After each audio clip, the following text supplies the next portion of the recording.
Today marks the debut of Thoughtful Thursday. Very often, people ask me for recommendations for a book to read. This is always a difficult request to respond to because people's likes and choices in reading material vary. Fortunately, my own tastes in reading material are quite eclectic. So more often than not, I'm able to recommend something that fits the taste of the person asking. The only thing I seldom read these days is fiction novels. I just think that there's so much material out there that I can and should learn something from, that reading fiction is not the best use of my time. I used to enjoy it, but I just don't have the time for it. So this has given birth to what I hope will become a regular feature of my social media presence, something that I'm calling Thoughtful Thursday. Every Thursday on Facebook and my YouTube channel, I will recommend a book from my library that I believe is worth reading. I will not give a summary of the book because really that would defeat the purpose of recommending that you read it. However, I will say what I find useful about the book and why I'm recommending it to you. Remember, these will only be books from my library. Today, my recommendation is for a book that a dear, now departed friend recommended to me almost 20 years ago. The name of that book is Rich Dad, Poor Dad: What the Rich Teach Their Kids About Money That the Poor and Middle Class Do Not. Quite an interesting title.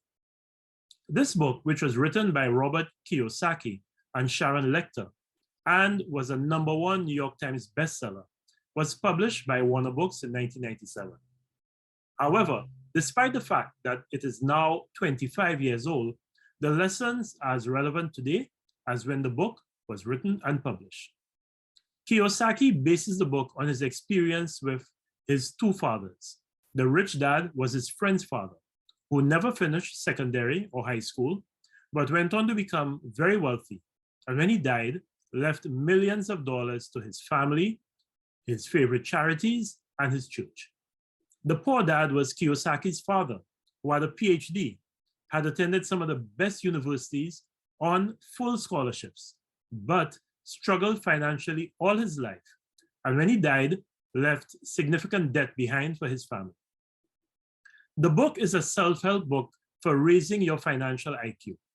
It uses Kiyosaki's real-life experiences to teach lessons about money.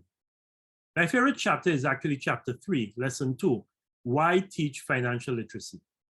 The book is written in a very easy-to-read style. It does not contain complex accounting terms, and it is not a university text on Money 101. Faithful to its promise on its cover, it debunks the myth that you need a high income to become wealthy. It challenges the belief that your house is an asset. It defines actually what are assets and liabilities in a very sensible and logical manner. And it explains why parents should not rely on the school system to teach their children about money. That latter observation is actually unfortunate because I believe the school system should teach our children about money, just not as a course that they need to pass at the end of the term or for CXC exams. It should be a mandatory program that every secondary school student must follow for the duration of their time in secondary school. Too many adults find themselves in serious financial and emotional distress because they never learned how to manage their personal finances. I recommend Rich Dad, Poor Dad not because it will help you get rich or become a millionaire. I recommend reading it because it is a sensible, logical, and easily understandable guide to financial literacy. Rich Dad, Poor Dad is available on Amazon in paperback for $7.18, that's US of course, and in Kindle format for $6.82. Thank you for viewing the debut episode, the very first episode of Thoughtful Thursday, and God willing, I will be back next week with another book recommendation. Goodbye.